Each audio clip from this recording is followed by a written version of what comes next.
देवतुल्य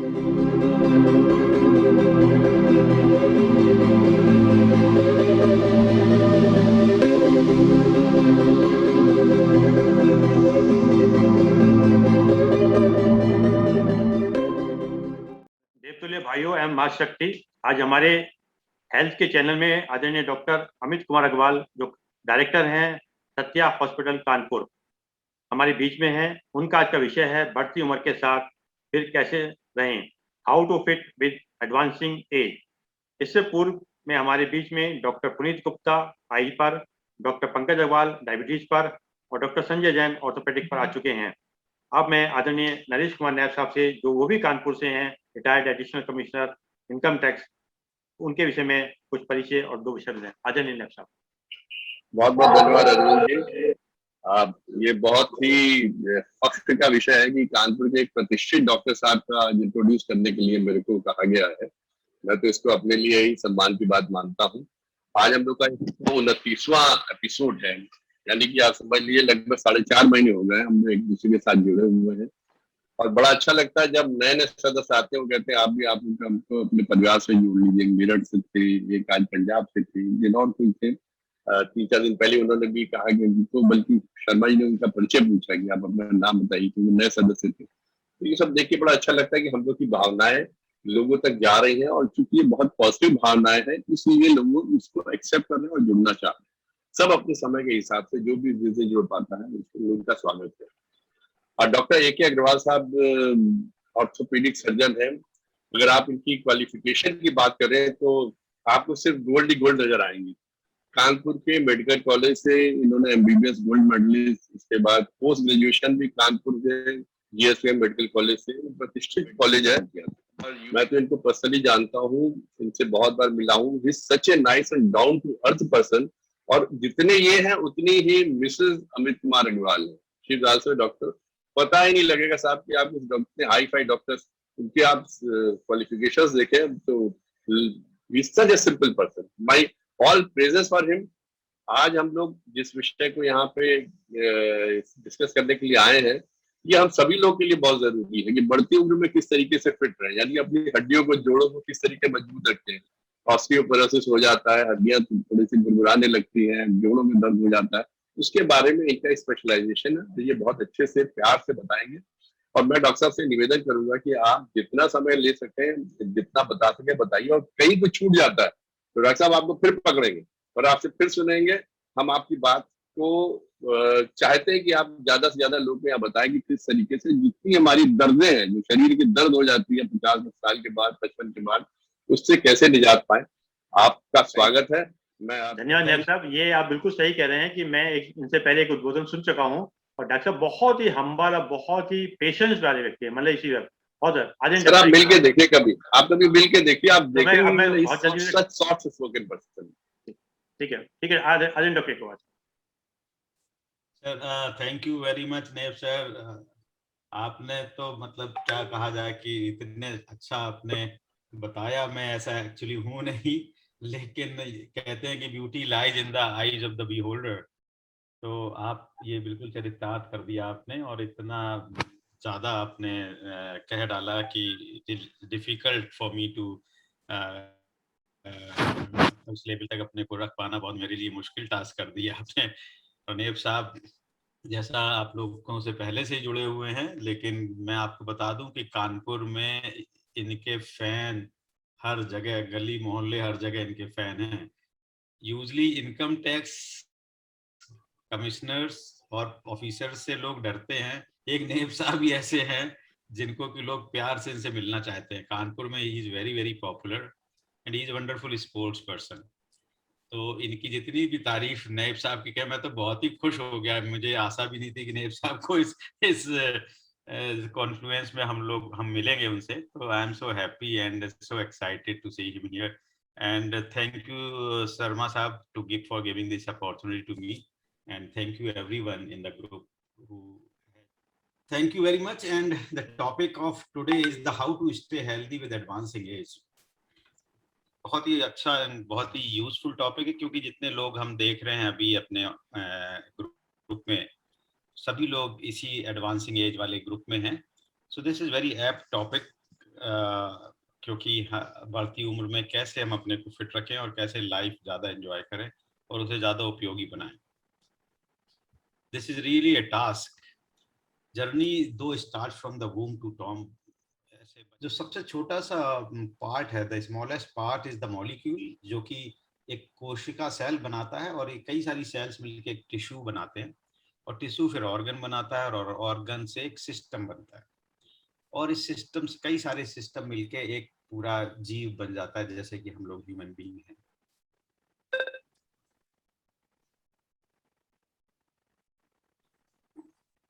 So our body has many systems, more than 9-10 systems. Skeleton is the main frame foundation because it makes foundation. Skeletal system जो कि bone system भी कहलाता है, ये main system है क्योंकि इसके ही इर्द गिर्द सारे टिश्यू, सारे ऑर्गन्स या तो चिपक जाते हैं या हैंग कर रहे होते हैं। तो मेन कहते हैं किसी की बैकबोन क्या है, तो बैकबोन मतलब सबसे main important. So this is the most important system of the body, that is skeletal system. और इस स्केलेटल सिस्टम पे बहुत सारी चीजें जुड़ी रहती हैं, अटैच होती है, जैसे कि यहाँ पर आप देख रहे हैं ये रेड कलर की, these our muscles which are attached to these bones, and when these muscles contract and relax तो मूवमेंट होता है। जैसे कि ये मसल कॉन्ट्रैक्ट हुआ तो ये फिंगर चल रही है और सिकुड़ रही है। सो these movements, because of the contraction of these muscles, creates movements, and ये movements जॉइंट के लेवल पे होते हैं। आप देखिए ये जॉइंट हिल रहा है, जब मसल कॉन्ट्रैक्ट हो रही तो joint is moving. So this is important to understand because later on when we'll be discussing about more deep into the health, तब ये important रहेगा। और सारे जॉइंट बॉडी के एक जैसे नहीं होते। यहाँ पे आप देखिए कि गर्दन के जॉइंट डिफरेंट तरह के हैं, पिवट काइंड ऑफ मूवमेंट है इसमें। जो लोग कंप्यूटर पे बहुत काम करते हैं, सॉफ्टवेयर पे बहुत काम कर रहे हैं आजकल, यंग बेंगलोर और चेन्नई और दिल्ली एनसीआर रीजन के बहुत सारे यंग लोगों को सर्वाइकल स्पॉन्डिलाइटिस हो रही है, जो कि एज से भी पहले ही हो जा रही है। तो वहाँ पर ये पिवट टाइप के नेक के मूवमेंट्स, बोन्स के, ये इन्वॉल्व होते हैं। शोल्डर जो कि एक बॉल एंड सॉकेट जॉइंट है, आपने सुना होगा फ्रोजन शोल्डर हो जाता है, कंधा जाम हो जाता है, रात में दर्द बढ़ जाता है और पीछे हाथ नहीं जाता है। So this joint is involve in frozen shoulder illness. ये एल्बो एक हिंज जॉइंट है, अक्सर किसी को टेनिस एल्बो हो जाती है और लोगों को कुछ भी कुकर उठाने, तवा उठाने, कपड़े निचोड़ने में ही पेन होने लगता है कोहनी में। बहुत सारी टेंडनाइटिस होती हैं जो कि फिंगर के सैडल जॉइंट्स में होती हैं और हैंड रिस्ट के मूवमेंट में होती हैं। हिप जो बड़े जॉइंट्स हैं, like hip which is a ball and socket joint, जिसके की मूवमेंट बहुत ही सिक्योर रहते हैं क्योंकि बहुत ही बड़ा जॉइंट है।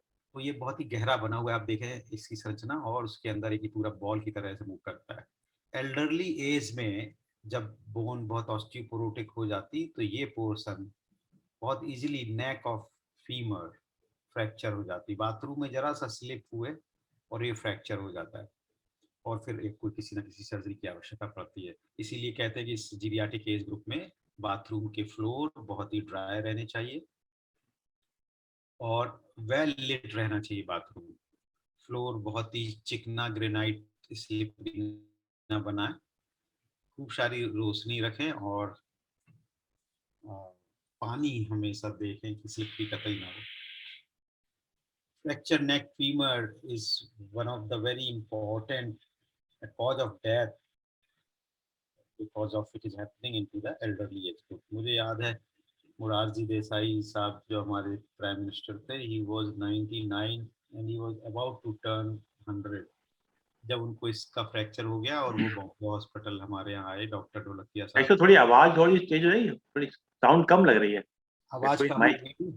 हाँ, डॉक्टर ढोलकिया। अच्छा ओके, तो मैं इसकी लीड लगा लेता हूँ।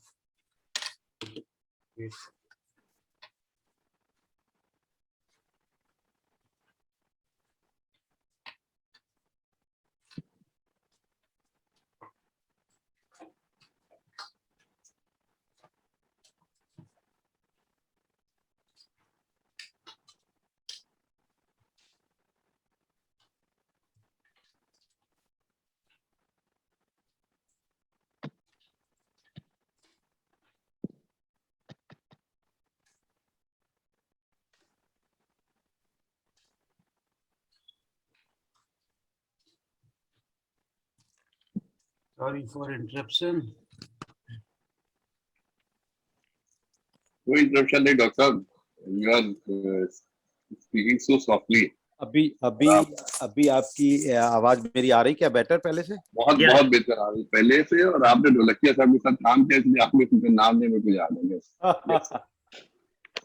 ऑलराइट, तो ये स्क्रीन, ऑलराइट,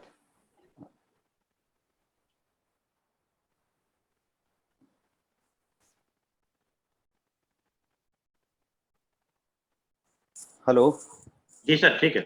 आवाज आ रही है? जी ऑलराइट, सर। तो मुझे याद है मैं डॉक्टर ढोलकिया साहब की यूनिट पे था बॉम्बे हॉस्पिटल में, जैसा नेब साहब ने, तो डॉक्टर मुरारजी देसाई साहब जो कि प्राइम मिनिस्टर थे और उनको ये फ्रैक्चर हो गया था। He was 99 and still very very fit, लेकिन तब भी उनको फ्रैक्चर हो गया ये। और इतना आसान भी नहीं होता कि 99 साल की उम्र में उनका ऑपरेशन किया जाए। तो हम लोगों ने बहुत प्लानिंग से, और इतनी बड़ी पोस्ट पर थे वो, प्राइम मिनिस्टर होके ही हटे थे वो, तो बहुत ही सुपर वीआईपी भी थे। तो वी मेड सर्टेन अरेंजमेंट जिससे कि वो सारी सेफ्टी को रखते हुए उनका एक सक्सेसफुल ऑपरेशन हम लोगों ने किया, and then he could walk. Luckily Bombay hospital एक ऐसी जगह है जहाँ बहुत सारे इसी तरह के वीआईपी जाते हैं। तो वो जगह ट्यून्ड है इस तरह के लोगों को ट्रीटमेंट करने का। लेकिन मैं बताना ही चाह रहा हूँ कि ये एल्डरली एज का फ्रैक्चर है और ये इसी जगह होता है।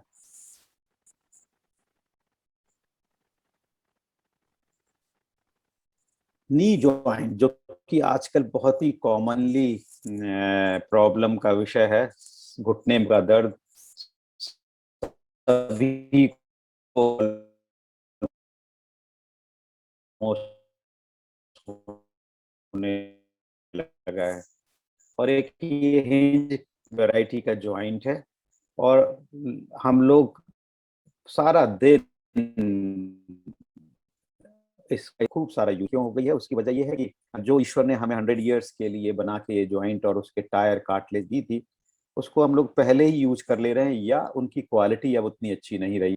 जैसे बहुत सारे ब्रिजेज आजकल जल्दी जल्दी टूट रहे हैं, वैसे ही इसकी कार्टिलेज भी जल्दी जल्दी कम एज में ही डिस्ट्रॉय हो जाती है।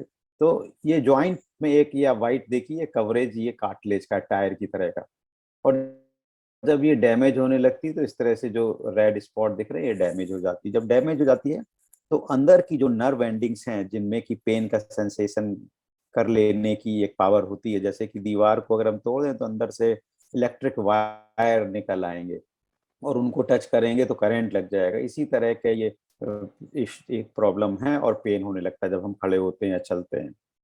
फिर कोई ऑप्शन नहीं होता, डॉक्टर के पास जाते हैं, डॉक्टर कहते हैं कि भाई सॉरी, अब हमको एक ये नी रिप्लेसमेंट जैसी सर्जरी करनी पड़ रही है, और इस तरह से घुटना प्रत्यारोपण हो जाता है।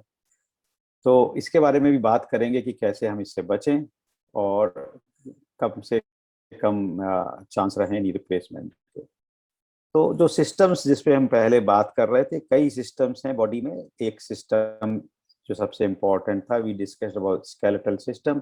Another system is nervous system, जिसका कि हेड बॉस इज ब्रेन, उसके बाद स्पाइनल कॉर्ड, और स्पाइनल कॉर्ड के बाद पेरिफेरल नर्वस सिस्टम, ये जो पूरे हाथों और पैरों में नर्व्स आ रही हैं। इनका काम है सभी सेंसेशन को ब्रेन तक ले जाना और ब्रेन से आए हुए ऑर्डर को वहां पर एग्जीक्यूट कराना। फूड एंड एनर्जी का सिस्टम है जीआई सिस्टम, गैस्ट्रोइंटेस्टाइनल सिस्टम। जो भी हम अपना फूड यहाँ से मुंह से लेते हैं उसका पूरे रास्ते उसका डाइजेशन चलता रहता है, और हम उसमें से यूजफुल न्यूट्रिएंट्स हमारी बॉडी उसमें से निकालती रहती है, like carbohydrates, protein, fat, minerals, vitamins, और जो लास्ट में बचता है waste material that is called as faeces, मल, उसको हम मल त्याग कर देते हैं।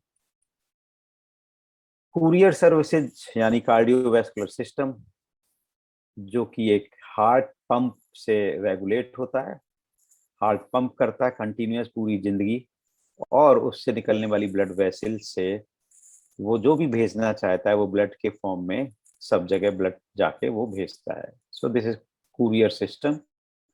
आप दो कलर की इसमें वेसल्स देख रहे हैं, एक रेड और ब्लू। रेड वाली जो अच्छी चीजें हैं वो सब डिलीवरी देता है डोर टू डोर, और ब्लू वाली उन डोर्स, उन घरों से जो भी कलेक्शन होता है वो लाके वापस लाता है। Blue is called veins while red is called outreach.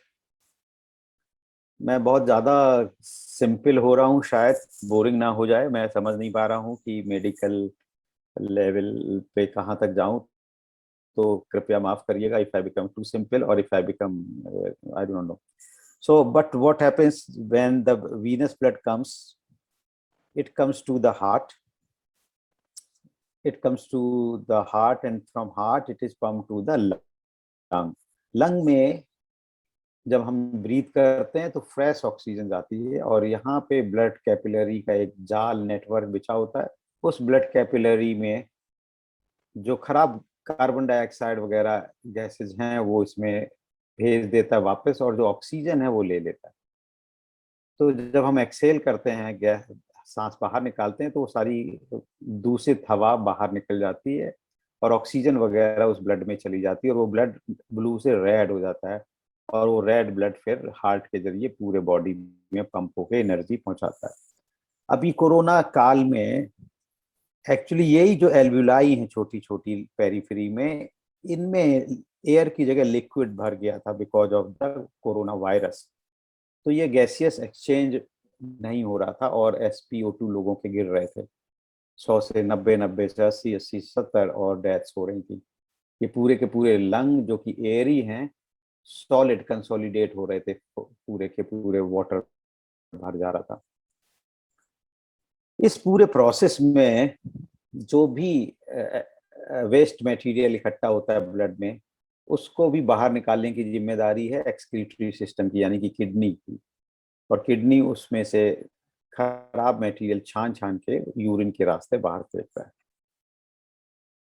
The life का एक कहते हैं मोटिव है कि life should propagate, the human should produce a human, dog should produce a dog.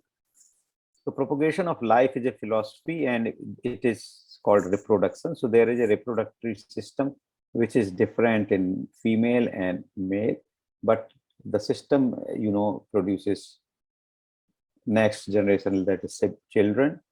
And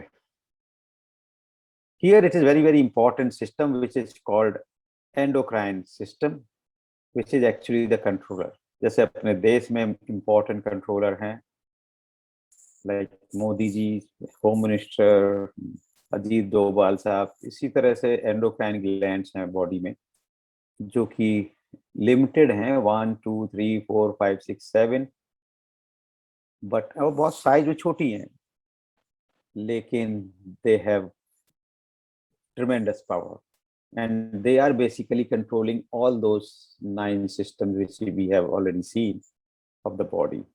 मजेदार बात यह है, क्योंकि ये ग्रुप मैंने देखा अक्सर, कभी कभी फॉलो करता हूँ, कि बहुत ही आध्यात्मिक ग्रुप है और वो सभी ये चक्रों का साइंस जानते हैं। मूलाधार चक्र, स्वादिष्ठान, मणिपुर, शुद्ध आग्रा और सहस्त्र चक्र, ये चक्र पूरी बॉडी में सेंटर में इस तरह से लोकेटेड है। आपको जान के आश्चर्य होगा और बहुत खुशी होगी कि हमारा हिंदू धर्म, जिन्होंने कि ये चक्रों के बारे में सब बताया, आज से नहीं कई हजारों साल पहले से, वो सारे के सारे चक्र इस मेडिकल साइंस से मैच कर रहे हैं। एंडोक्राइन ग्लैंड का लेवल तक, इवन उसकी एनाटॉमिकल लोकेशन भी एग्जैक्टली वही है जो चक्र की लोकेशन है। तो ये पीनियल ग्लैंड, पिट्यूटरी ग्लैंड, सभी एक एक विशुद्ध चक्र से, थायराइड, थाइमस से अनाहत चक्र, पैनक्रियास से मणिपुर चक्र, और स्वादिष्ठान ओवरी से, और टेस्टिस से मूलाधार चक्र। तो हर एक एंडोक्राइन ग्लैंड एक चक्र को रिप्रेजेंट करती है, और जब हम अपनी कुंडलिनियां जागृत करते हैं तो प्रोबेबली उस पर्टिकुलर एंडोक्राइन ग्लैंड को हम जागृत करते हैं। और जैसा मैंने बताया कि एंडोक्राइन ग्लैंड बहुत पावरफुल है, पूरी लाइफ की जिंदगी की दिशा बदलने की क्षमता है उन्हें। तो मेरे ख्याल से अब मुझे बताने की जरूरत नहीं कि how important is to practice yoga, meditation and to develop these kundalini and chakras, बल्कि स्पेसिफिकली आप ये भी कर सकते हैं कि जो भी आपको इलनेस हो, वो इलनेस से रिलेटेड चक्र एंडोक्राइन ग्लैंड को आप ऑब्जर्व करके पर्टिकुलरली उसी चक्र पे फोकस करके भी आप डेवलप करने की प्रैक्टिस कर सकते हैं। World is changing and it's changing very very fast. जो हम लोग ओपन ग्राउंड कबड्डी खेलते थे, साइकिल पे चलते थे, आज कार पे चल रहे हैं। मॉप वैक्यूम क्लीनर्स में बदल गए हैं, आउटडोर गेम इंडोर गेम्स में बदल गए हैं, स्टेयर्स की जगह लिफ्ट्स आ गई हैं और स्विचेस की जगह बहुत सारे रिमोट्स आ गए हैं। मेरे ब्रदर इन लॉ आए हुए हैं और आई फील सो सॉरी कि इतने सारे रिमोट थे वो, he was not able to open run the TV. इतना कॉम्प्लिकेटेड, इतने रिमोट्स हैं। एक बास्केट्स घरों में रखी रहती है, उसमें कई सारे रिमोट गुच्छे में रखे रहते हैं जिससे किसी को चलना ना पड़े। And this is a symbol of so-called eliteness and development. But do we know what is the cost we are paying for this development? This eliteness की कुछ कीमत भी है। भगवान ने बड़ा अच्छा सा न्याय किया हुआ है, कुछ देता है तो साथ ही साथ कुछ लेता भी है। इतना कंफर्ट, इतना लेवल, इतनी eliteness, इतना डेवलपमेंट, तो साथ ही साथ उसने कहा कुछ एक झुंझुना भी दे दिया जाए। And you will be surprised to know this is a fact that every gadget you add in your family, there are probability कि आपका 5-6% वेट बढ़ा देगा वो, जितने भी आप रिमोट कंट्रोल गैजेट आप घर में ऐड करेंगे।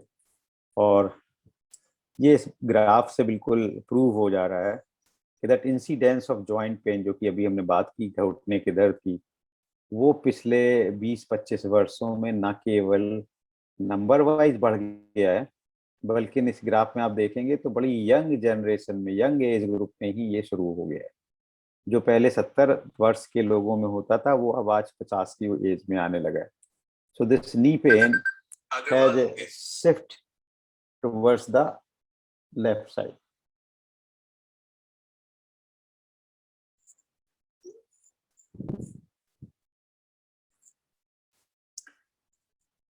अभी we were discussing about the physical health, which is only one part.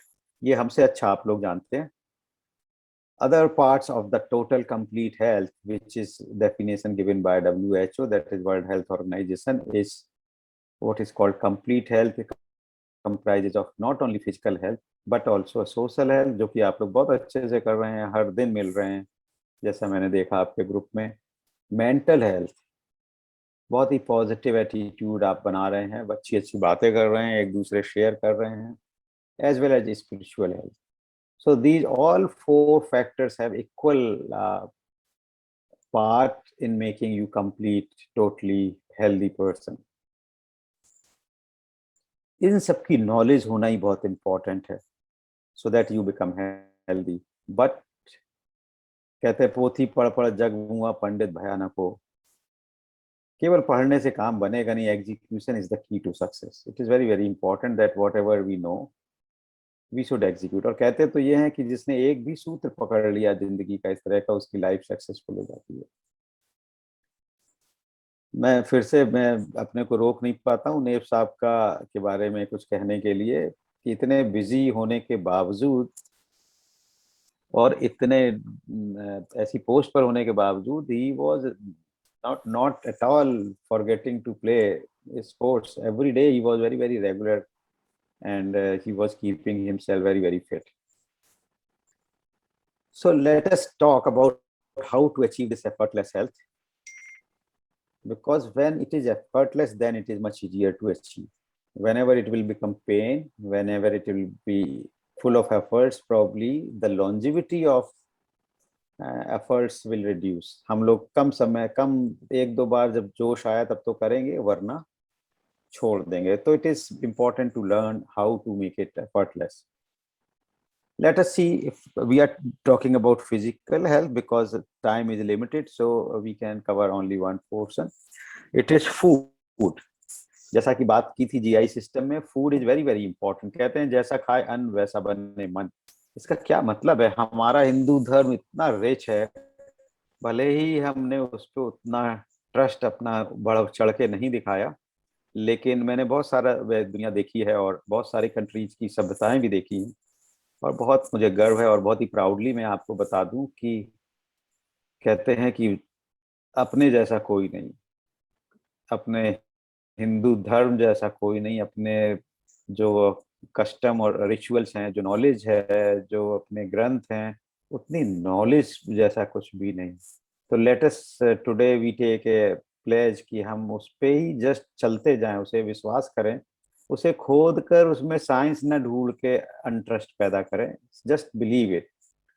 So once again back to the food. ये तीन इसके मेजर पोर्शन है, कार्बोहाइड्रेट, फैट और प्रोटीन। कार्बोहाइड्रेट हमें दिन भर में जो कि व्हीट, राइस और शुगर, पोटैटो जैसी चीजों से मिलता है, उसमें प्रचुरता से होता है वो हम और फैट जो कि घी, बटर, ऑयल, ड्राई फ्रूट्स में होता है। एंड प्रोटीन, प्रोटीन ग्राम, चना, pulse, milk, egg, animal proteins. अमूमन हम लोग जो कि भारतीय लोग हैं, जिसमें कि मेजोरिटी लोग वेजिटेरियन भी हैं, उनमें प्रोटीन्स की कमी अक्सर हो जाती है। और ये जानना इम्पोर्टेंट है कि 1 ग्राम ऑफ बॉडी वेट, जैसे मान लीजिए हम 70 किलो के हैं, तो 70 gram of protein per day अवश्य लेनी चाहिए। और अक्सर हमारी डाइट में प्रोटीन्स कम हो जाती हैं, इसलिए अगर हमें पता होगा तो हम उसी प्रोपोर्शन में अपनी दालें, दूध, या जो लोग अंडे ले सकते हैं अंडे, या जो लोग नॉन वेजिटेरियन वो चीज़ें बढ़ाएं, सोया लें, जिससे कि प्रोटीन का इंटेक, क्योंकि protein is a building stone. जितनी भी हमने अभी स्केलेटल सिस्टम और बॉडी के टिश्यू देखे, प्रोटीन की जरूरत स्ट्रक्चर बनाने में, इट इज ए सरिया काइंड ऑफ थिंग। जैसे कि कोई बिल्डिंग की फ्रेमवर्क होती है, तो उसमें जरूरत पड़ती है। और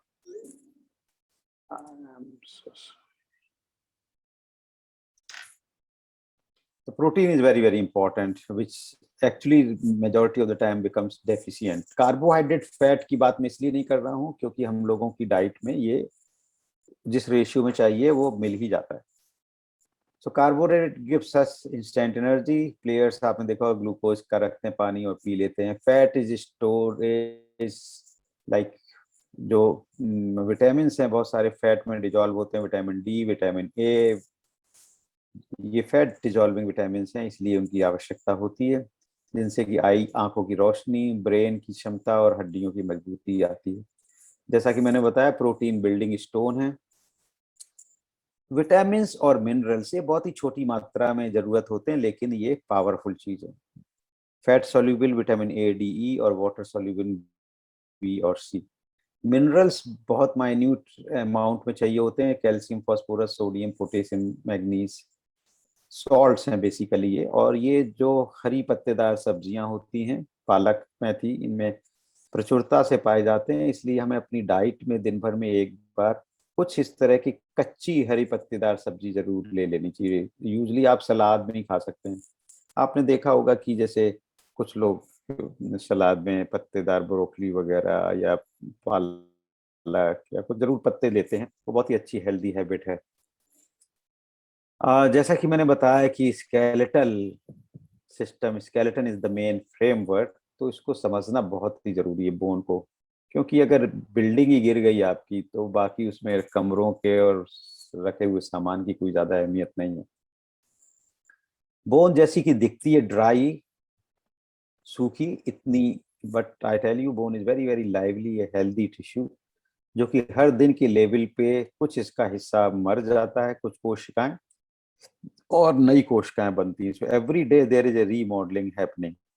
इसमें ब्लड वेसल्स हैं, ये जिंदा है, और वो हर दिन उसके कुछ कोशिकाएं नई बन रही हैं और डिस्ट्रॉय हो रही हैं। ये एक ग्राफ है, 0 उम्र से लेके 20 वर्ष तक हमारा बोन की जो मास है, यानी कि मनी का अमाउंट है बोन की, वो बढ़ता चला जाता है। और 20-25 साल तक जितना आपने अटेन कर लिया धन इन फॉर्म ऑफ बोन, वो फिर इकट्ठा हो जाता है। समझिए आपके उस अमाउंट की, उस बोन की एफडी हो गई, और वो लगभग 40-50 साल तक बराबर चलता है।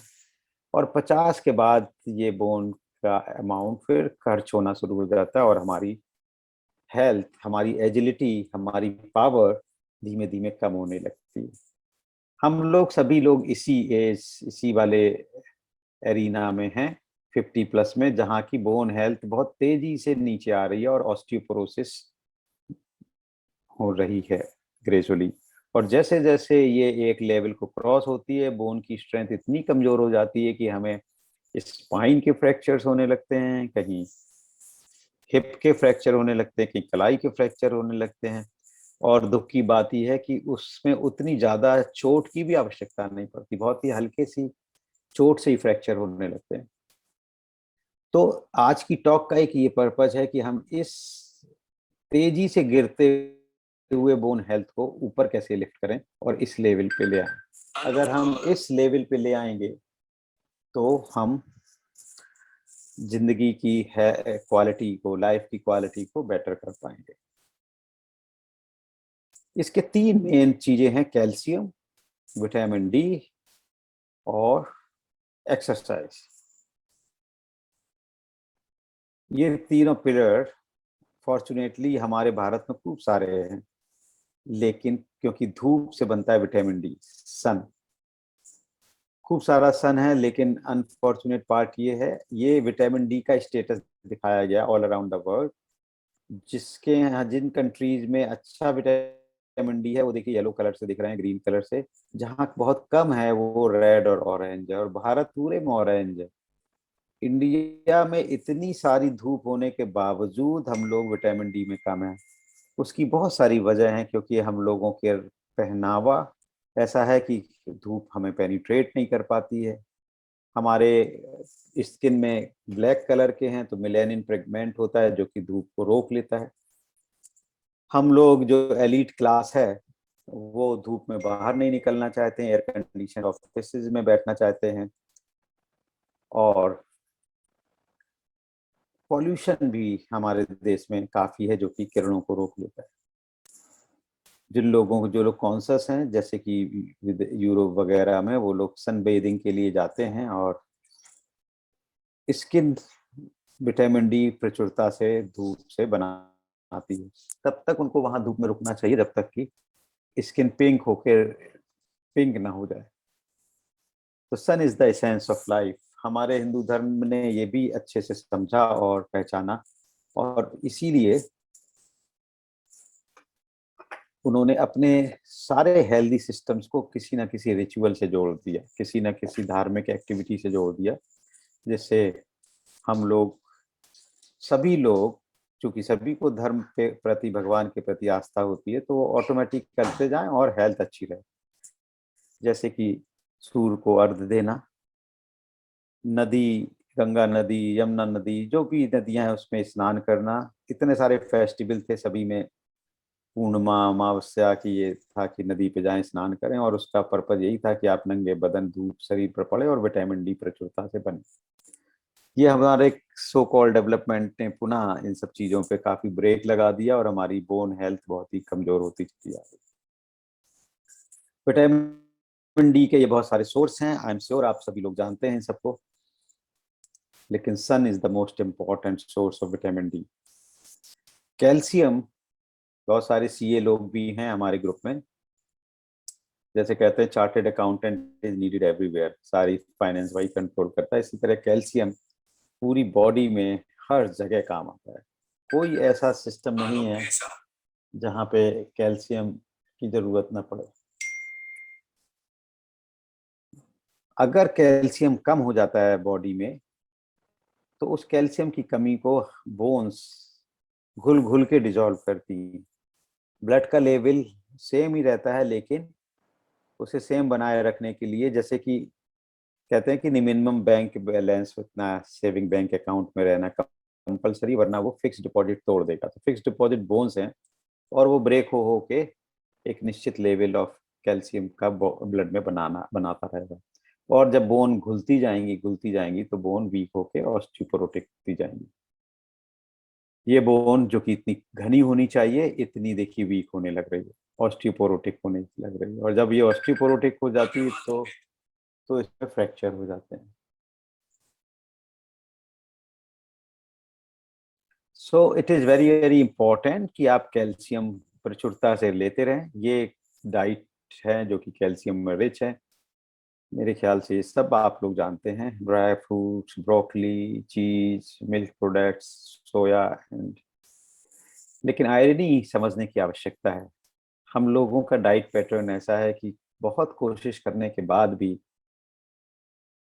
our diet is not able to fulfill the पूरी requirement of the calcium, जितनी प्रतिदिन की जरूरत है वो पूरा नहीं कर पाती है। और देन बोन क्राइज, ये हाथ जोड़ के प्रार्थना करती, भाई कैल्शियम पूरा अच्छे से लो वरना मैं घुल जाऊंगा, और स्केलेटन घुलने लगता है। So these are the calcium rich diet, spinach, paneer वगैरह वगैरह। तीसरा पिलर जो मैंने बताया, third pillar is the physical fitness, जो कि 3 हिस्से में बगैर बटा हुआ है। Third pillar is like endurance training, strength training and flexibility.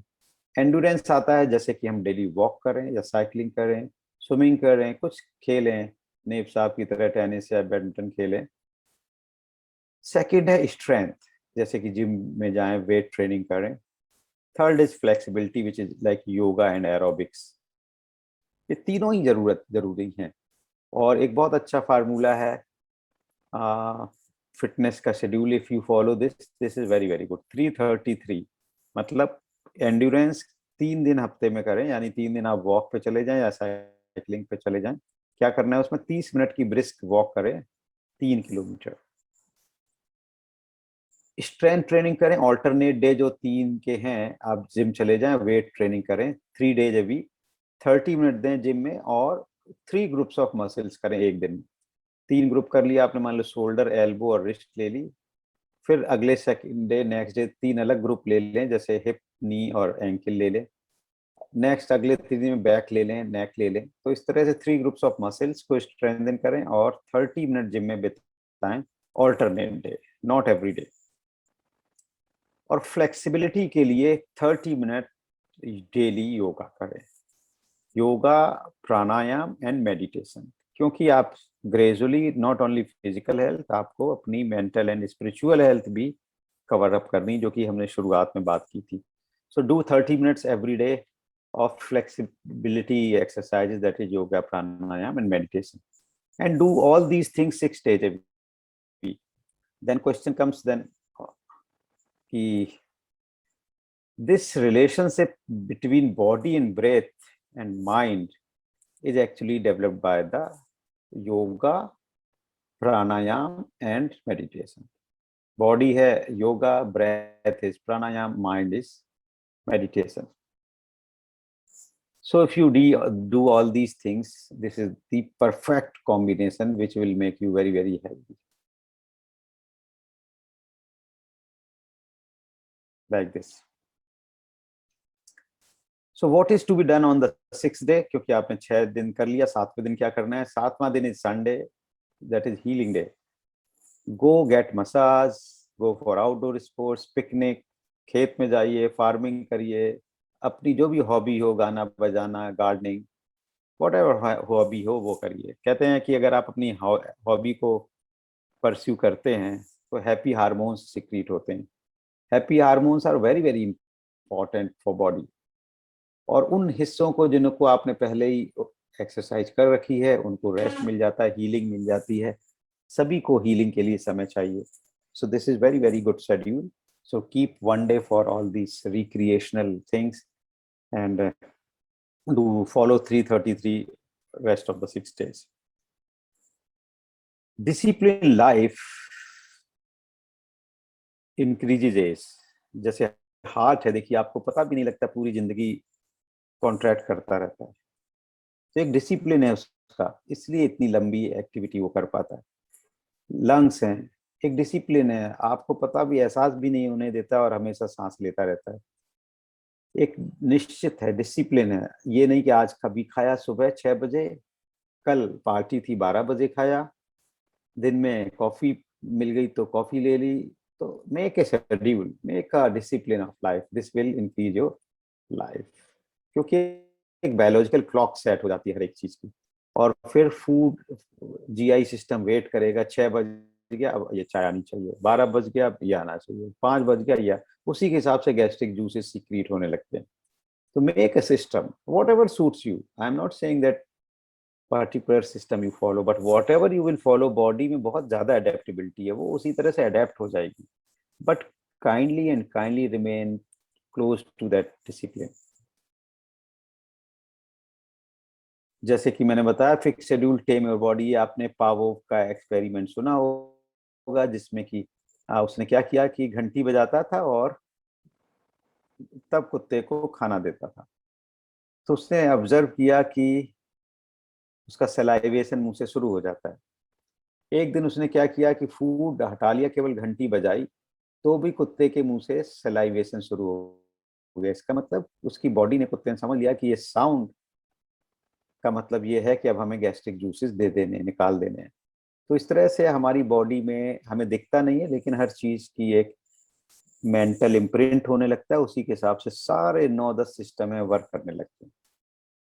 जरूरी नहीं कि हर चीज, जैसा मैंने शुरुआत में ही कहा कि हर चीज समझी जब तक प्रूव ना हो जाए तब तक फॉलो ना करें। अच्छी चीजों को जस्ट मान लें, क्योंकि बहुत सारी चीजें, एक life time is not sufficient to prove everything.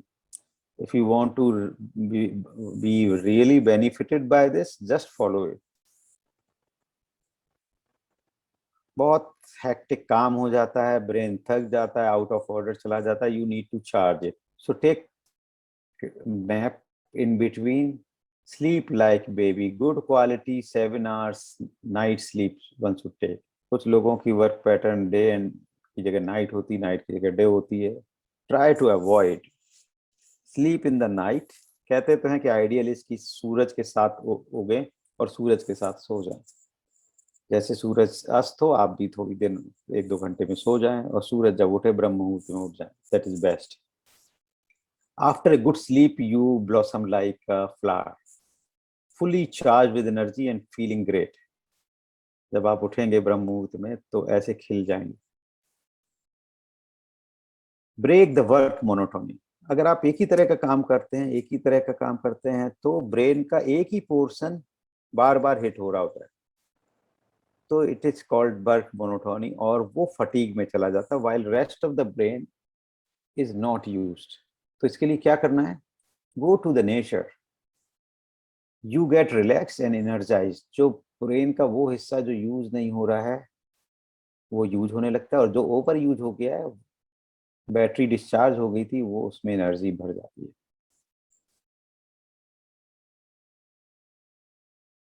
See, here are some pictures, and why are they here? Any guess? ये लोग बहुत ही फेमस इंटरनेशनल पर्सनैलिटी हैं। बिल गेट्स, लता मंगेशकर,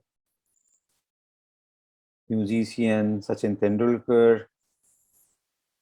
और आप जानते हैं ऐसा क्यों है? ये इसलिए है क्योंकि इन्होंने अपनी हॉबी को ही अपना प्रोफेशन बनाया। तो दोस्तों, हॉबी को फॉलो करना, हॉबी को profession banana is not bad thing, it is a very very good thing. अगर आपकी हॉबी आपका प्रोफेशन बन सके तो आपकी ग्रोथ, आपका एम्पलीट्यूड कई गुना ज़्यादा हो जाता है। और ये एंटी एजिंग भी है। अगर आप हॉबी को परस्यू करते हैं तो आपकी एज कम होने लगती है। ये एंटी स्ट्रेस भी, आपका स्ट्रेस भी कम होने लगता है। और आपका एक्चुअली जो हॉबी को फॉलो करने में, परस्यू करने में जो मज़ा आता है, उससे जो एंडोर्फिन्स रिलीज होते हैं, वो आपकी ग्रोथ को और बढ़ा देते हैं। दोस्तों, so do not at all think कि हम कोई टाइम वेस्ट कर रहे हैं। वो हॉबी कुछ भी हो, आपको म्यूजिक, गिटार बजाना हो, गार्डनिंग हो, फिशिंग हो, सर्फिंग हो, कार्ड्स खेलना हो, whatever, bring to those hobbies, take out some time for those hobbies. I am sure बहुत सारे व्हाट्सएप पे मैसेज इस तरह के आते हैं कि keep a strong sense of humour. कतई ये मतलब नहीं हम सीनियर हो गए तो हंसना बंद कर दें, बल्कि ज्यादा ही हंसिए। फिर से मैं बता दूं कि laughing is a best medicine, और इससे एंडोर्फिन रिलीज होते हैं। खूब सारा मजाक करिए, खूब सारा ह्यूमर जनरेट करिए। हाँ, ऑफ कोर्स, किसी दूसरे को गिरा के नहीं, बल्कि किसी को उठा के ह्यूमर बनाएंगे तो और भी अच्छा रहेगा। जब मैं प्रोफेशन में था तो कई बार ऐसा लगता था कि काश कुछ समय और होता है, और मैं ये खराब सा काम क्यों, मुझे इसमें क्यों टाइम वेस्ट हो रहा है, जाने में क्यों सब टाइम वेस्ट हो रहा है, क्योंकि कम पड़ जा रहा है और कामों के लिए। अब समझ में आया कि ये जो लो यील्ड वर्क्स हैं, जैसे सब्जी लाना, गार्डनिंग करना, किसी बुजुर्ग की सेवा करना, कुत्ते को नहलाना, बच्चों को नहलाना, पेरेंट टीचर मीटिंग में चले जाना, ये सब लो यील्ड वर्क नहीं है एक्चुअली। ये this is very very important, kindly do indulge your self in these works. मैंने कहीं पढ़ा था कि वारेन बफेट रात में घर के सारे बर्तन वर्तन धोते हैं जानबूझ के, जिससे कि उनके सारे दिन के बहुत फास्ट और तेज चलने वाले सिग्नल्स ब्रेन के वो कट हो जाएं और वो उनका माइंड एक रेस्टिंग पोजीशन पे आ पाए, and he can take rest and he can sleep. तो ये लो यील्ड वर्क की अपनी एक अलग इंपॉर्टेंस है। Even Bill Gates does not drive, he does not keep the driver, he drives his car by his own. And here the mind is the driver of the body, जैसा कि हम सभी जानते हैं। तो manage your mind, be very very positive, balanced, happy, satisfied, peaceful and loving mind। बहुत अच्छा तरीका है। इतनी सारी कमियां हैं वर्ड में, प्रॉब्लम से, do not see on them, do not complain, just find your ways. ऐसा नहीं कि रास्ते नहीं, रास्ते बहुत सारे हैं। Decide your actions, enjoy them. कहते हैं कि अंधकार को मत कोसो, तुम एक दीप जलाओ। And do not keep any forbidding kind of feeling about the sex. Have a good sex life. It is not a taboo at all. This is a fundamental human requirement. कहते हैं कि sex and appetite of food both are very very important in life. So have a good sex life. This will keep you much more serene, balanced, satisfied and relaxed. Marry at right age. हम लोगों के बच्चे इसके लिए है ये। तो it is, if you want your children, they marry at right age, there are less issues of infertility and there are less chances of divorce also. Ensure happiness, inner happiness. कहते हैं कि nobody can trespass your happiness. It is your private property. लोग कहते हैं ना, उसने मुझे दुखी कर दिया, इसने दुखी कर दिया। So no, sorry. कहते हैं कुछ लेना ना देना मगर ना, मस्त रहिए आप। No one can trespass your happiness. और आप लोग बहुत अच्छा ही कर रहे हैं। Invest your time and money in your real friendship. So real friendship is the need of our. Kindly invest a lot of things on it. Friendship is need is friends indeed. Have a balance of all these things. Richness, you need some money. Be religious, be well known, be a leader, and make a good family. Thus we can make our lives fitter and enjoyable. Thank you very much for your patient listening. सबसे पहले तो हम आदरणीय doctor साहब का बहुत हृदय से आभार प्रकट करते हैं कि आपने बहुत सरल शब्दों के अंदर अपनी इस बात को रखा, और साथ में आपने जो अध्यात्म को भी रखा है वो बहुत ही अच्छा हुआ। खासकर आपने जब चक्रों के माध्यम से बताया कि हम चक्रों के माध्यम से भी कोई अपनी डिजीज को सॉल्व कर सकते हैं, तो जो अध्यात्म जगत से जुड़े हुए हैं वो इस माध्यम से कर सकते हैं। और आपके द्वारा जो आज का टॉपिक रहा, बढ़ती उम्र के साथ फिर कैसे रहें, मतलब how to fit with advancing age, उसमें जो हमको एक फिगर्स के द्वारा समझाया तो वो हमारे लिए बहुत ही हेल्पफुल रहा। हम आपका बहुत ही हृदय से आभार प्रकट करते हैं। हाँ जी हाँ, डॉक्टर साहब बस ये पूछना चाह रहा था कि फ्रोजन शोल्डर के लिए क्या सजेस्ट करते हैं आप? फ्रोजन शोल्डर के लिए शॉर्ट में अगर बताऊं तो फिजियोथेरेपी से ठीक होती है और समय काफी लगता है, लेकिन उसकी वजह देखनी चाहिए जो कि अक्सर हम डॉक्टर्स भी मिस करते हैं और उस पर फोकस नहीं करते हैं। फ्रोजन शोल्डर की कोई ना कोई वजह जरूर होती है। वो वजह, कॉमन वजह है डायबिटीज, कॉमन वजह है कोई भी हार्ट इलनेस, कॉमन वजह है ब्लड प्रेशर, कॉमन वजह है सर्वाइकल स्पॉन्डिलाइटिस। ये 4 कॉमन वजहों में से कोई ना कोई एक वजह 10 में से 9 लोगों को होती है। तो आप आपको अगर फ्रोजन शोल्डर है तो आप अपने डॉक्टर से कहिए, इनमें से कोई वजह वो देख निकालेंगे, उसको भी ट्रीट करें साथ ही साथ। ऑफ कोर्स फिजियोथेरेपी को काफी रेगुलर कर लें, और फिजियोथेरेपी थोड़ी पेनफुल है शुरुआत में, जब आप करेंगे तो दर्द बल्कि बढ़ जाता है, तो डिसहार्टेन ना हो। जितना दर्द हो उससे 10 तक दर्द होता है तो 9 तक करें, और जी। ग्रेजुअली आपको फ्रोजन शोल्डर एकदम गायब हो जाएगा। इसमें कोई मतलब कोई मसाज वगैरह करने से या जी गरम जी जी, गरम ऑफ कोर्स मैंने फिजियोथेरेपी उससे भी रिलीफ मिलेगा? बिल्कुल, सिकाई, मलहम लगाना और एसी और कूलर से बचना, ये सारी चीजें आपके फ्रोजन शोल्डर में हेल्प को ठीक करने में मदद करेंगी। और पर्टिकुलरली कोई स्पेसिफिकली अगर मतलब कोई हार्ड वर्क किया जाए राइट राइट हैंड से, राइट शोल्डर है जैसे, तो उससे भी फर्क पड़ता, उससे भी होता है कि ये अनड्यू हार्ड वर्क किया जाए राइट हैंड से तो उस राइट शोल्डर है जैसे मेरा फ्रोजन हुआ है, तो वो भी एक रीजन हो सकता है पर्टिकुलर फ्रोजन शोल्डर होने का? हाँ जी हाँ नहीं नहीं, फ्रोजन शोल्डर का 10 में से 9 तो ये 4 वजह जो मैंने आपको बताई ये होती हैं। हाँ जी जी जी जी एक वजह होती है जो कि काफी कम है, मतलब एडवांसिंग एज के साथ हो जाती है, मतलब 50 प्लस में सिम्पथेटिक डिसऑर्डर हो जाता है कभी कभी किसी को, और ऑटोमेटिक हो जाता है। ये 4 वजह ना होने के बावजूद भी हो सकता है, ओके बट वो 50 प्लस में ही होगा, यंगर लोगों में नहीं होगा।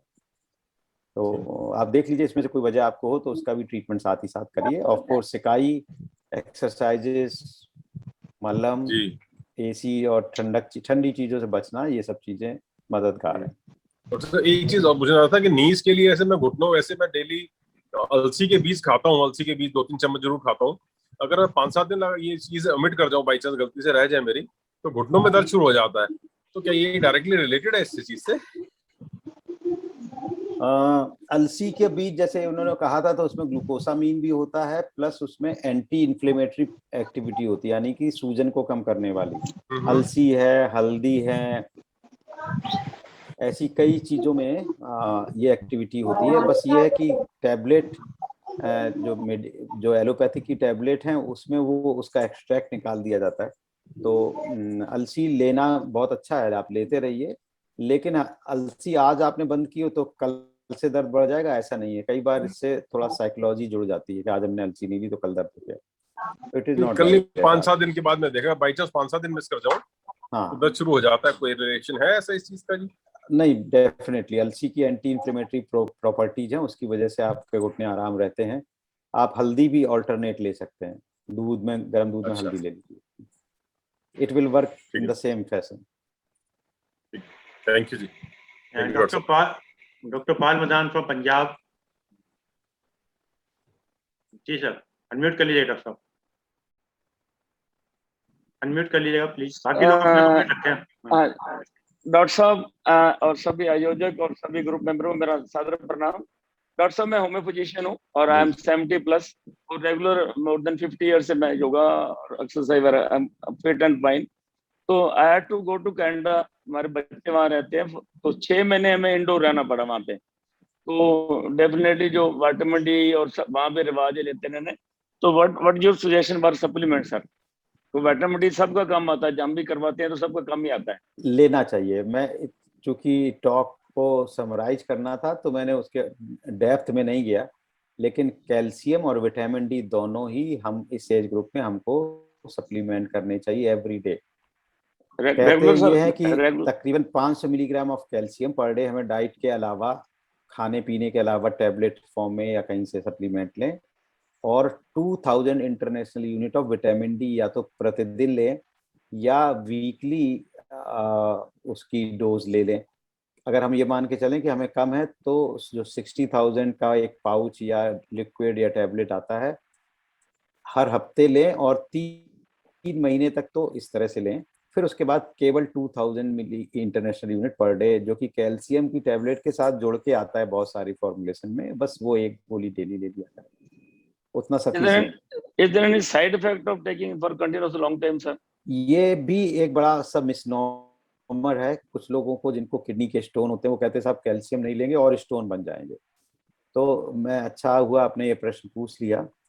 तो उनको मैं ये कहना चाहूँगा कि वो अपने स्टोन का टेस्टिंग करा लें। यूजली स्टोन ऑक्जेलिक एसिड के होते हैं, तो पालक तो मना होती है उसमें, लेकिन कैल्शियम मना नहीं होता, क्योंकि वो कैल्शियम का जो फॉर्मुलेशन आप लेंगे वो कैल्शियम कार्बोनेट होगा या कैल्शियम लैक्टोज होगा, वो ऑक्सलेट नहीं होता है।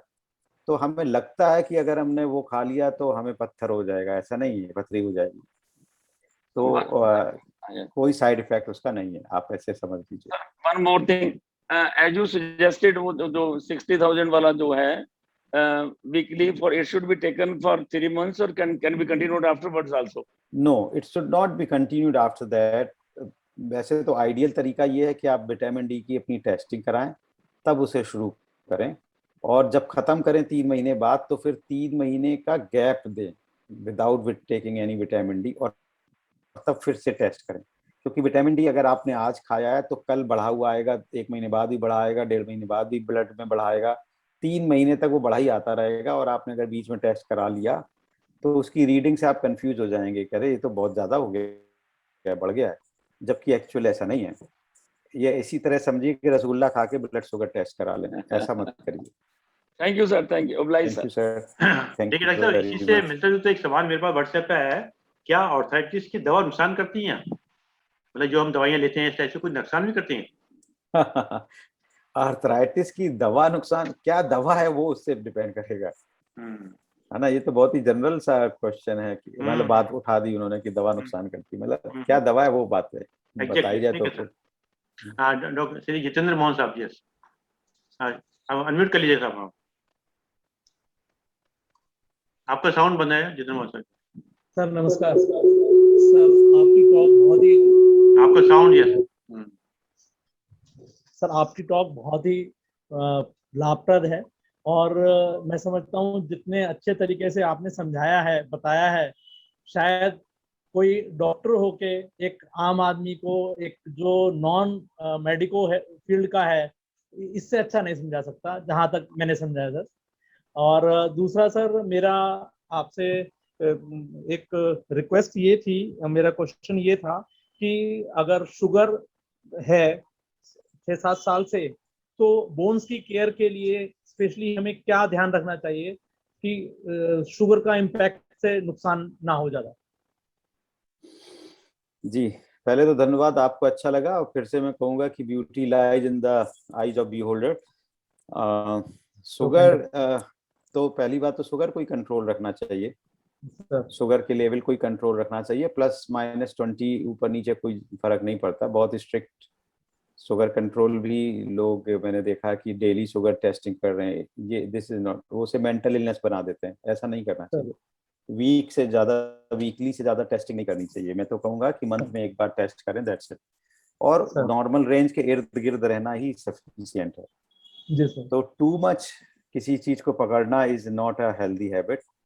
तो शुगर को ठीक रखें, बाकी बोन हेल्थ के लिए जितनी चीजें अभी हम लोगों ने डिस्कस की हैं, अगर if your sugar is all right, so then these all things is sufficient for keeping your health, bone health okay, जिसमें कि 3 पार्ट मैंने बताए थे, कैल्शियम, विटामिन डी और फिजिकल फिटनेस। तो आप तीनों ही चीज़ों को संज्ञान में रखते हुए प्रचुर मात्रा में कैल्शियम, प्लस अगर 50-45 प्लस हैं तो 500 मिलीग्राम का कैल्शियम और 2000 international unit vitamin D per day लें। खुली धूप का मौका ना चूकें, जहां भी एक्सपोजर कर सकते हैं बॉडी को, और 333 वाला अगर आप फॉलो कर सकते हैं फिजिकल एक्सरसाइज वाला शेड्यूल तो बहुत अच्छा है, वो बोन हेल्थ को फिट रखेगा। सर मेरा ये था सर 333 वाला, सर एक बहुत ब्रीफ में सर प्लीज बताएंगे सर दोबारा प्लीज? सॉरी, ब्रीफ 333 वाला फॉर्मूला सर, बहुत ब्रीफ में सर एक बार रिपीट कर दें। 330 का रिपीट ब्रीफ में ये है कि हफ्ते में 3 दिन आप एंड्योरेंस की ट्रेनिंग करें और हफ्ते में 3 दिन वेट ट्रेनिंग करें, स्ट्रेंथनिंग एक्सरसाइजेस करें, और डेली 30 मिनट तक योगा, प्राणायाम और मेडिटेशन करें। 7वें दिन, जो 6 दिन के बाद है, 7वें दिन अपनी जो भी आपकी हॉबी हो, गार्डनिंग हो, म्यूजिक हो, कुछ भी बाहर फार्मिंग पे जाना, क्रिकेट खेलना, वो सब करें। और जो एंड्योरेंस ट्रेनिंग होती है, एंड्योरेंस की एक्सरसाइजेस अगर आपको बताना है तो समझिए वॉक, साइकिलिंग, स्विमिंग, बैडमिंटन, ये सब एंड्योरेंस है। स्ट्रेंथ ट्रेनिंग होती है वेट लिफ्टिंग वाली जिम एक्सरसाइजेस। तो आप अगर 1 घंटे अपने शरीर को देंगे डेली तो फिर आपकी हेल्थ का कोशिएंट इम्प्रूव करता रहेगा बहुत अच्छे से। सर मेरा एक क्वेश्चन सर और था सर, आर्थराइटिस के केस में मतलब क्या हमें चीज फॉलो करनी चाहिए जिससे आर्थराइटिस का इम्पैक्ट जो है कम से कम हो सके सर? ये भी बहुत ही पर्टिनेंट क्वेश्चन है। अक्सर ये क्वेश्चन लेट आता है। लेट आने का मतलब जब तक आर्थराइटिस घर में आ चुकी होती है, अपने शरीर में आ चुकी, तब हम अवेयर होते हैं। जैसा कि मैंने वो ग्राफ दिखाया था, यूं जाता है फिर मेंटेन रहता है फिर नीचे जाने लगता है। तो वो जो बोन हेल्थ को अटेन करने के ईयर्स हैं वो शुरू के 0 से 25 हैं। उसी में आप जितना धन जमा कर लें और एफडी बना लें। तो खैर वो पीरियड हम सभी का निकल चुका है, तो हम अपने बच्चों पे और नाती पोतों पे फोकस ज्यादा कर सकते हैं। लेकिन आपने प्रश्न पूछा तो मैं बता दूं कि आर्थराइटिस को रोकने का एक सबसे बड़ा फंडा बता दूं कि अगर हमारा वजन 1 किलो बढ़ जाता है तो घुटने पे वो 7 किलो के बराबर लोड डालता है। तो अगर आप 1 किलो रिवर्स वे में देखें, अगर हमारा वजन 1 किलो कम हो जाएगा तो हमें 7 किलो का लोड घुटने पे कम हो जाएगा। इमीडिएटली उसकी फील रिलीफ महसूस होने लगेगी। तो नेवर नेवर नेवर मतलब try to never be overweight arthritis के केस में, स्पेशली जो घुटने वाली आर्थराइटिस की बात मैं करता हूँ। आर्थराइटिस भी बहुत तरीकों की होती है। मैं बढ़ती उम्र वाली आर्थराइटिस जिसे ऑस्टियो आर्थराइटिस कहते हैं उसकी बात कर रहा हूँ, वही सबसे कॉमन होती है। मैं रियूमेटॉइड आर्थराइटिस की बात नहीं कर रहा हूँ जो कि छोटे जोड़ों में, हाथ के जोड़ों में होती है और लेडीज में ज्यादा होती है। मैं केवल अभी ऑस्टियो आर्थराइटिस की बात कर रहा हूँ। तो वेट नहीं बढ़ना चाहिए। दूसरा, फिर से मैं कहूंगा कि बोन हेल्थ अच्छी रखिए, और बोन हेल्थ के तरीके डिस्कस हो चुके हैं। तीसरी चीज है कि कोई भी जो एलिमेंट है, जैसे कि आपने बताया डायबिटीज या और कोई साथ में सहयोगी बीमारी है, उसको कंट्रोल में रखिए। ये 3 चीजें करेंगे तो शायद वो घुटने आपके पूरे लाइफ टाइम चलेंगे। ठीक है। जेपीएसआरटी साहब हैं दमोह से, एमपी। जेपीएसआरटी साहब दमोह से अनम्यूट करिए। जेपीएसआरटी साहब सर अनम्यूट करिए। जेपीएसआरटी साहब जी दमोह से। Sister ji sir. The anxiety is this to Dr. Agarwal that I am fond of walking 2.5 kilometers in the morning, but I get an indication and signal from the knees that I am feeling tired. Should I break the walk and take rest, or continue it as against the signal I am getting from knees? This is, I am 80 plus and diabetic too. This is a very practical question. I appreciate your question. Because in diabetes, it is recommended that you go for morning walk. I understand.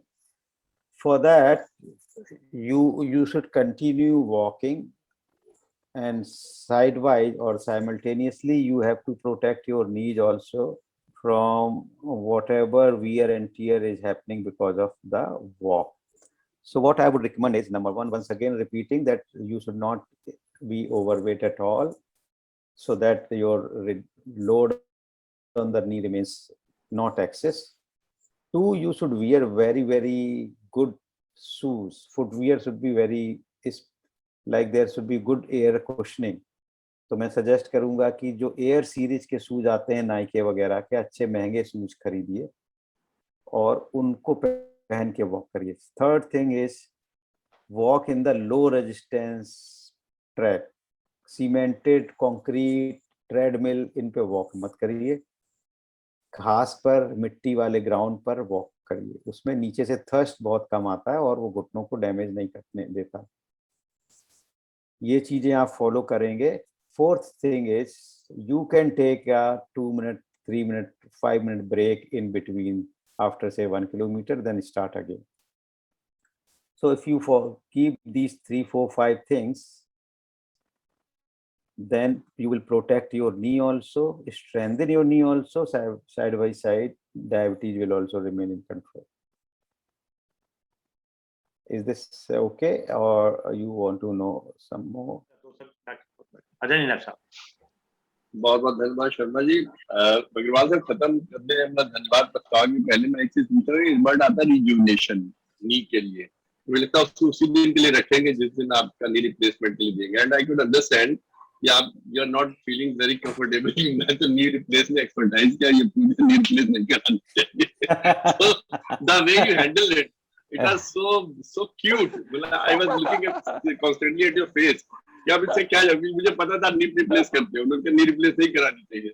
The way you were reacting, आपका cuteness देख के हमें बहुत अच्छा लगा doctor साहब। आज का मतलब मुझे लगता है कि it is one of the best session जिसमें सभी लोग का इन्वॉल्वमेंट था, सबने अपनी चीजें पूछी, और आपकी जो रेटरी है इट इज सो सहज, जिसे कहते हैं सहज और सुलभ भाव में आपने ना केवल शरीर की रचना के बारे में बताया from the very beginning, how the man is created, how the body is created, क्या क्या चीजें हैं, शारीरिक के साथ साथ मानसिक और सामाजिक तौर पर किस तरीके से हम अपने को मजबूत कर रहे हैं। मतलब आपने हम लोग सोचा था जो स्टार्टिंग में कि how to stay fit at the advancing age, खाली घुटनों की दर्द और ये सब होगा, क्योंकि आपने हम लोग को ये भी बताया कि किस तरीके से अपने आप को खान पान सुधार के, सामाजिक तौर पे अपने आप को बिजी रखकर, मानसिक तौर पे मजबूत करके हम लोग कैसे stay we can stay fit. This is the one of the best session on medical. पहले के भी बहुत अच्छे रहे हैं, लेकिन आज का it was just mesmerising doctor साहब। all the can I say all the appreciations for you, and we will be eagerly waiting for your next session on knee replacement, or rather knee की problem. No, I will not say replacement. अब वो I'm also against this. वो थोड़ा technical होगा, तो मैं इसलिए उसे टेक्निकल चीजें नहीं डाल रहा था। I understand डॉक्टर साहब, आपका बहुत बहुत धन्यवाद, बहुत बहुत शुक्रिया, और अगले के लिए हम पूरी तैयारी से फिर बैठेंगे आपको सुनने के लिए, और we are grateful to. Thank you. Okay sir, Om शांति शांति शांति।